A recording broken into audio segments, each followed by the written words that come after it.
The next important challenge is the management of evidence. What are the ways to obtain the evidences forensically?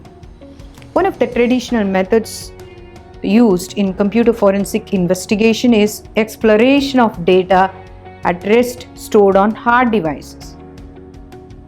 This activity is usually carried out in the forensics lab in a controlled environment where further analysis of the investigation takes place.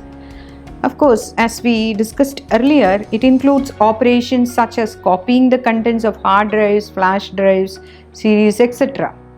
In special cases where computer systems are out of power, data possession is carried out using an analysis method termed as dead analysis or dead forensic acquisition or just static acquisition.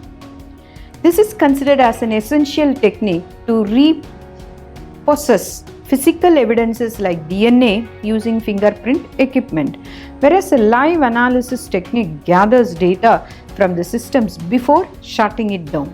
This technique gains the most important and focused attention by the forensic experts. What we need to know while maintaining an evidence, this is very important. The investigator should use all available digital evidences to gain an understanding of the crime scene for a successful reconstruction of the crime scene.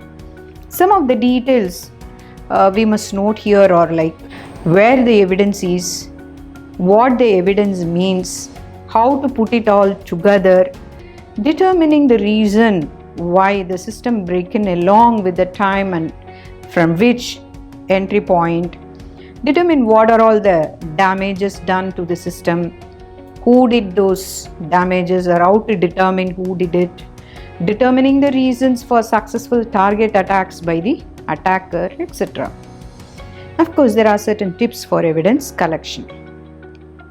The best practices for collecting evidences include acquiring the evidence as soon as possible and lawfully, making cryptographically verifiable copies of the evidences, seizing the originals under restricted custody and access, analyzing only the copies, using tools that are reputable and reliable, documenting all the tasks carried out.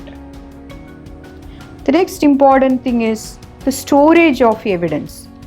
Storage of evidence is generally managed by the standard rule called 2+1 rule. Keeping the evidences safely is the best accomplished one using the 2+1 rule. This calls for 2 physical locks and 1 electronic lock in all evidences.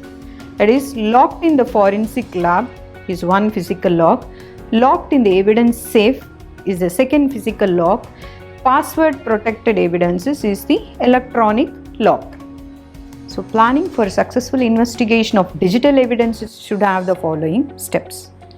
First, acquire the evidence items. It may be a USB, a memory card, a hard disk drive from the suspect or crime scene. Complete the evidence form and establish a chain of custody.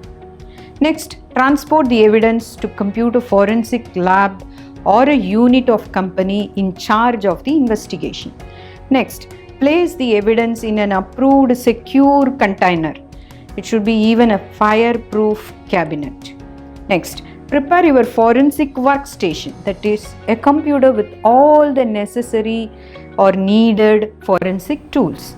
Next, retrieve the evidence from the secure container, which we meant the fireproof cabinet.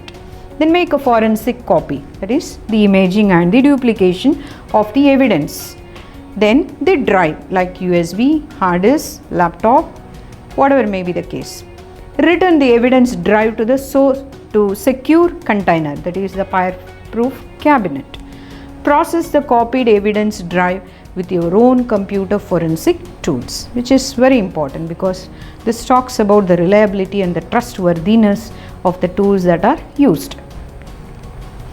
Next comes the preservation of digital evidence. Preserving the critical electronic evidence during on-site investigation and threat containment or eradication paves way for a successful incident analysis. The certified and trained forensic experts, they try to hold on rules and strictly preserve all related data captured from damage during on-site investigations by means of different standards. The evidence or the electronic data can be captured easily and effectively from the sources such as data that are available on email servers, data captured during network sharing, data present in desktops or laptops or personal computers or handled and portable devices, and finally data rolled through backup media. In order to get a clear idea of the type of incident encountered and to carry out necessary response, forensically sound methods are used, thereby preserving the digital evidence which is gathered either from a single or multiple sources. So the next important phase is the digital evidence examination. The purpose of examination process is to locate, extract and analyze digital evidence to reconstruct the crime scene. This we already discussed. Here the extraction refers to the recovery of data from its media and analyze the same for the interpretation of the recovered data and putting it in a logical and useful format. Examination of the evidence involves the use of potentially large number of techniques to find and interpret significant data. While doing so, it must preserve the integrity of the evidence and the chain of custody to present it in the court, because once again it is information, and earlier we saw the integrity of the information is one of the major challenge in cyber security. The same thing is applicable here also. So when conducting evidence examination, following steps must be considered: preparation, locating evidence, extracting evidence, reconstruction of extracted data.